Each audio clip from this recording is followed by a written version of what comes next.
Welcome साथियों, आपका हार्दिक स्वागत है। यदि आप इस चैनल से पहली बार जुड़े हैं तो सब्सक्राइब ज़रूर कीजिएगा। साथियों, आज का हमारा टॉपिक है औसत। औसत किसे कहेंगे साथियों?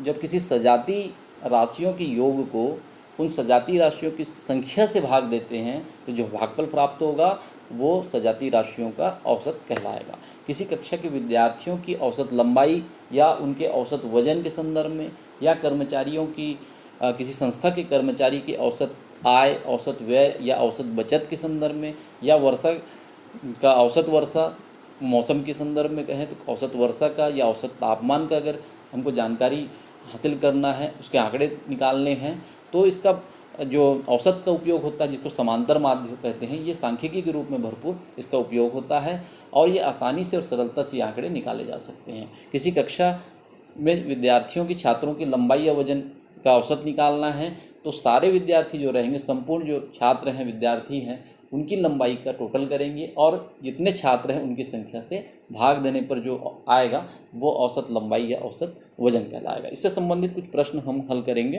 पहला प्रश्न देखते हैं। 5 संख्याओं का औसत 6 है, इनमें से 3 संख्याओं का औसत 4 है, शेष 2 संख्याओं का औसत ज्ञात कीजिए। 5 संख्याओं का औसत दिया है, इसके आधार पर 5 संख्याओं का कुल योग निकालेंगे। औसत से 5 का गुना कर दिए तो ये कुल आ गया है 5 संख्याओं का कुल योग। 3 संख्याओं का औसत 4 दिया है, 3 संख्याओं का कुल योग के लिए औसत से गुना कर दिया 3 का, तो 3 संख्याओं का कुल योग 12 हो गया।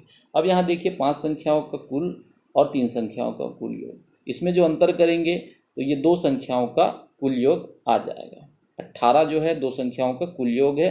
अब 2 संख्या के औसत के लिए 2 से भाग दे दिए तो जो 9 आएगा ये 2 संख्याओं का औसत कहलाएगा।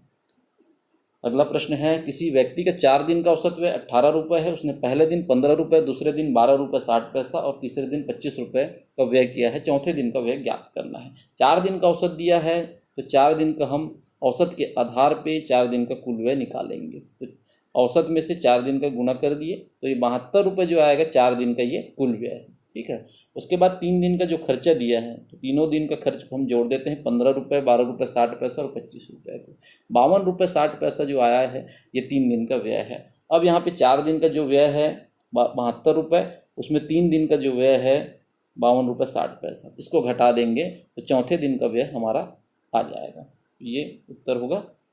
अगला प्रश्न देखते हैं। 3 संख्याओं का औसत चौथी का गुना है। यदि संख्याओं का औसत 28 है तो चौथी संख्या बताओ। 3 संख्याओं का औसत चौथी का गुना है और चौथी संख्या निकालना है। चौथी संख्या हमने x मान लिया है, चौथी संख्या x माना है। 3 संख्याओं का औसत चौथी का गुना, तो चौथी का गुना कर दिए तो 2x। चौथा संख्या में x माने हैं और 3 संख्याओं का औसत जो है चौथी का गुना, तो 2x हो गया, डबल कर दिए। ठीक।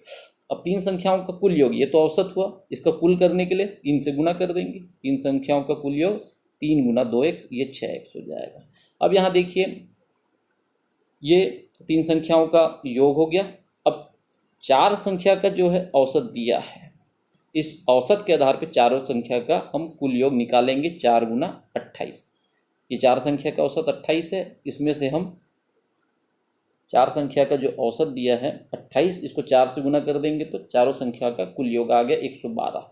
इस 112 में से 6x को घटाएंगे, ये 4 संख्या का कुल योग, ये 3 संख्या का कुल योग। चारों संख्या के कुल योग में से 3 संख्या का कुल योग घटाएंगे, 112 में से ऋण 6x को, मतलब 6x को घटाएंगे तो ये जो आएगा ये हमारा x का मान आ जाएगा। फिर से देख लेते हैं। चौथी संख्या बराबर 112 ऋण 6x, चारों संख्या का योग ऋण 3 संख्या का योग, 112 में से 6x घटा दिए। अब ऋण जो 6x है इसको ट्रांसफर करेंगे तो इधर धन 6x और इधर बच गया 112। अब इन दोनों का योग हो जाएगा 7x बराबर 112, और x का मान जब हल करेंगे तो जो 7 गुना में है ये बट्टे में चला जाएगा और ये भाग देने के बाद ये 16 हमारा उत्तर होगा। अगला प्रश्न देखते हैं। 21 संख्याओं का औसत 21 है, एक संख्या और जोड़ने पर औसत 22 हो जाता है, वह संख्या बताइए। 21 संख्याओं का औसत 21 है तो 21 संख्याओं का कुल योग कितना हो जाएगा? 21 गुना 21। 21 संख्या के औसत के आधार पे 21 और ये 21 का गुना कर दिए, 21 गुना 21 441। एक संख्या और जोड़ेंगे तो संख्या हो गई 22, और 22 संख्या का औसत कितना? 22 दिया। 22 संख्याओं का कुल योग के लिए इस 22 को इस 22 से गुना कर दिए तो ये 484 22 संख्या का कुल योग हो गया। हमको याद करना है 22वीं संख्या, तो 22वीं संख्या के लिए इस योग में से इसका हम अंतर निकाल लेते हैं। 22 संख्याओं के योग में से 21 संख्या का योग को घटा देंगे। 22 संख्या के योग में 21 संख्या का योग घटाते हैं। 484 में 441 घटा दीजिए, 43 हमारा जो आएगा ये 22वीं संख्या का आंकड़ा आएगा। ये उत्तर होगा हमारा। अगला प्रश्न है, 4 संख्याओं में से प्रथम 3 का औसत 30 है, अंतिम 3 का 32 है, यदि अंतिम संख्या 38 हो तो प्रथम संख्या ज्ञात करो। हमने 4 संख्या मान लिया x1, x2, x3, x4, ठीक है। प्रथम 3 का औसत जो है कितना है, 30 है। प्रथम संख्या 3 संख्या का औसत 30 है, तो प्रथम 3 संख्या का कुल योग कितना होगा, 30 गुना 3, 30 या 90। ये कौन सा, x1, x2 और x3, प्रथम जो 3 संख्या है इसका, ठीक है। इसी प्रकार से ये प्रथम 3 जो है इसका निकल गया 90। अब अंतिम 3 का बोल रहा है औसत 32। अंतिम 3 का कुल योग x2, x3, x4, ये इसका निकालने के लिए 32 गुना 3, इसका कुल योग निकालने के लिए 3 से गुना, 3 संख्या है इसलिए 3 से गुना कर रहे हैं। औसत है 32, तो 32 गुना 3, ये 96 आ गया। तो अब देखिए यहाँ पर 3 संख्या का योग 90 और अंतिम 3 का 96, प्रथम 3 का 90, अंतिम 3 का 96। अब यहाँ कॉमन देखिए, x1 कॉमन नहीं है, x2 और x3 दोनों में कॉमन है। 90 में क्या कॉमन है, x2 और x3, और 96 में x2 और x3। तो x1 इसमें अलग है, x4 इसमें अलग है, तो इसमें दोनों का जो 90 और 96 में जो अंतर है वो x1 और x4 का ही अंतर होगा। तो x1 ऋण x4 बराबर 90 है ना, माइनस है ना 96, ठीक है। x1 माइनस x4 90 माइनस 96, तो इसमें से घटाएंगे। x1 हमको ज्ञात करना है, x4 का मान प्रश्न में दिया है 38 हमने रख दिया, और दूसरे पक्ष में 90 में से 96 घटा दिया तो ऋण 6, ठीक। अब यहाँ पे हल करेंगे, x1 ऋण 38 है, इस दूसरे पक्ष में चला गया धन 38, और 38 में से ऋण 6 घटेगा तो ये 32 आ जाएगा। x1 का मान जो प्रथम संख्या का मान है 32 होगा। एक और प्रश्न है, देखते हैं।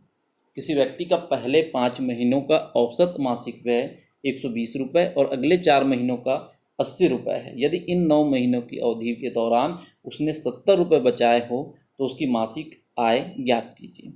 पहले 5 महीनों का कुल व्यय, पहले 5 महीनों का जो औसत दिया है उसके आधार पे कुल व्यय निकालते हैं। पहले 5 महीने का औसत दिया है 120 रुपये व्यय है, तो 120 गुना 5, 5 क्यों, 5 महीने का निकाल रहे हैं, तो 120 गुना 5 करेंगे 600 रुपये आएगा। उसके बाद अगले जो 4 महीने हैं इसका जो औसत व्यय दिया है 80, तो 4 महीने का कुल व्यय के लिए 80 गुना 4, क्योंकि 4 महीने का निकाल रहे हैं 320 रुपये, ये आ जाएगा। अब यहाँ देखिए 5 और 4 ये कितने, 9 महीने, 5 महीने और 4 महीने ये 9 महीने। 9 महीने का कुल योग के लिए ये दोनों का टोटल कर देंगे, 600 में 320, ये हो जाएगा 920, ठीक। अब 920 हमारा है 9 महीने का कुल व्यय। 9 महीने की जो बचत है वो प्रश्न में दिया होगा। 9 महीने का जो बचत है 70 रुपये उसने बचाए हैं, 9 महीने की बचत 70 रुपये, ठीक, ये प्रश्न में दिया है। व्यय 9 महीने का कितना, 920 हमने निकाला, और बचत है 70 रुपये। बचत और जो व्यय है, बचत और व्यय, ये दोनों का आप जब जोड़ेंगे तो ये कुल आय आ जाएगा, ठीक। 920 और 70 को जोड़ेंगे तो 990 रुपये जो आएगा ये 9 महीने का कुल आएगा। और मासिक आय 1 महीने का हमको निकालना है, तो 990 में 9 इसका भाग दे देंगे, ठीक। तो ये इनका जो टोटल है कुल आय 990 9 महीने का, मासिक निकालना है, औसत निकालना है, तो 990/9, क्योंकि 9 महीने का है, ठीक है। तो ये 110 रुपये जो आएगा ये हमारा मासिक आय होगा, यह औसत होगा।